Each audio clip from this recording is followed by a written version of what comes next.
आज हम एक विशेष जंगली पौधे के बारे में जानकारी, परिचय और इसके गुण है वो आपको बताने वाले हैं।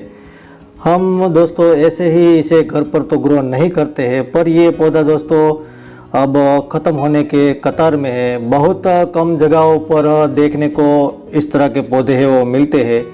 ये पौधा कई कई जगहों पर पानी का ठहराव होता है, जहाँ वहाँ आपको सड़क के किनारे या तो खुले मैदानों में, नदी नालों में या तो कुछ जंगली क्षेत्रों में देखने को मिल सकता है। दोस्तों हम इस प्लांट को खरपतवार या तो जंगली वनस्पति समझकर ध्यान नहीं देते हैं, पर हम इसे प्लांट के बारे में दोस्तों ज़रूर ही इसके बारे में जानना चाहिए, क्योंकि ये बहुत ही एक विशेष पौधा है। आयुर्वेद में इसका विशेष स्थान बनाए रखा है दोस्तों इस पौधे को। और ये आप इसके सीड है वो देख रहे हैं दोस्तों। तो इस पौधे के नाम के बारे में बताऊँ दोस्तों, तो ये अति बला का पौधा है दोस्तों। इसके अलावा भी कुछ इसकी प्रजाति आती है, इसके अलावा कुछ नाम भी है, जैसे कि कंधी नाम है, खरेड़ी है, इंडियन मेलो है, और इसका बॉटनिकल नेम है जो वनस्पतिक नाम है वो मेलो एबोटिलोन इंडिकम है। और इसके अलावा दोस्तों अलग अलग क्षेत्रों में हो सकता है कि इसकी कुछ और भी वैरायटी आपको देखने को मिल जाती हो, या तो अलग अलग नामों से भी अलग अलग क्षेत्रों में पहचाना जाता हो। ये येलो कलर के इसके फ्लावर भी लगते हैं, वो भी आप दोस्तों देख रहे हैं। और इस तरह से इसकी साइकिल है वो दोस्तों बारिश के बाद लगने लगता है, और पूरे साल तक ये पौधा है वो चलने वाला पौधा है कई क्षेत्रों में जहाँ पानी का ठहराव हो। ये दोस्तों एक खरपतवार बेकार नहीं है। वैसे इसके बीज महंगे रेट में दोस्तों बिकते हैं, और ये आयुर्वेद स्टोर में आपको देखने को मिल सकता है। इसे दोस्तों अति बला इसलिए कहा जाता है कि इसका प्रयोग जो किया जाता है वो आयुर्वेद में वो बलशाली या तो बलवान बनने के लिए किया जाता है। विशेष तो दोस्तों शारीरिक कमजोरी को दूर करने के लिए दवाइयों में इसका प्रयोग होता है, पर कोई भी प्रयोग दोस्तों बिना चिकित्सक की सलाह के बगैर नहीं करना चाहिए। कभी कभार दोस्तों ऐसा होता है कि रिजल्ट तो हमें अच्छे मिलते नहीं है, उल्टा बुरा दिक्कत हो जाती है। तो पूरा चिकित्सक की निगरानी में जो भी कोई समस्या हो दोस्तों, तो उसकी सलाह के बगैर कुछ प्रयोग अपने आप नहीं करना चाहिए। जैसे तो दोस्तों ये खांसी, पुरानी जमी हुई कफ हो, उसमें भी इसका प्रयोग कहते हैं। इसके अलावा इसके बीजों का प्रयोग होता है वो बवासीर, पाइल्स में भी होता है। इसके पत्तों का यूज़ दोस्तों शुगर के मरीजों को किया जाता है। जो शुगर के मरीज होते हैं वो दोस्तों इसका पत्तों का प्रयोग करते हैं, और शुगर लेवल को मेंटेन करने के लिए उसका प्रयोग करते हैं जो इसके मरीज होते हैं वो।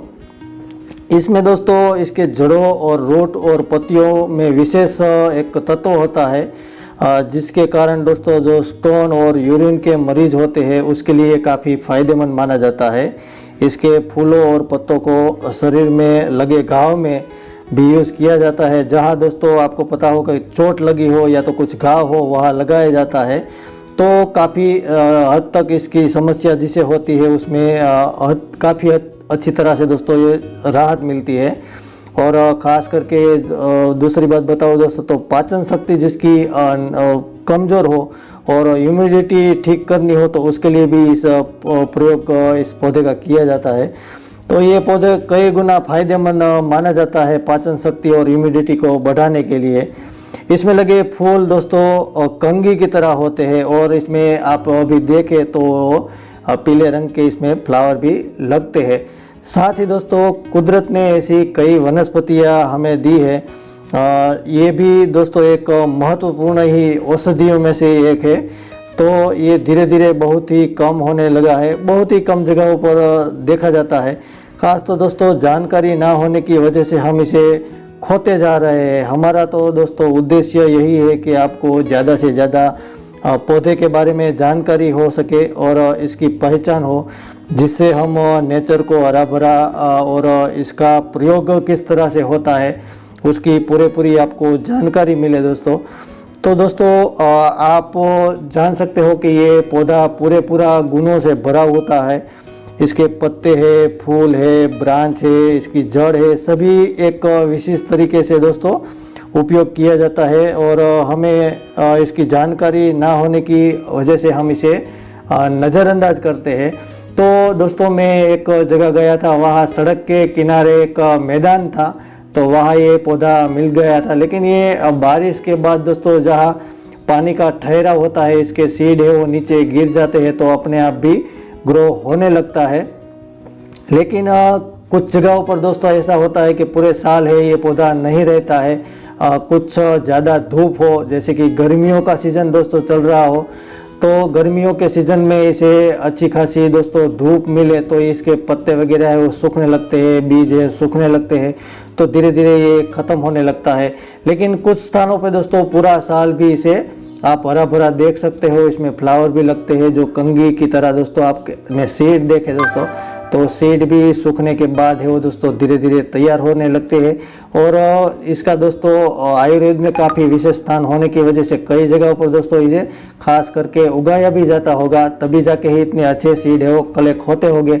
आई होप दोस्तों वीडियो अच्छी लगी हो तो लाइक शेयर सब्सक्राइब कर दीजिएगा। आज के लिए इतना ही, बाय बाय, टेक केयर।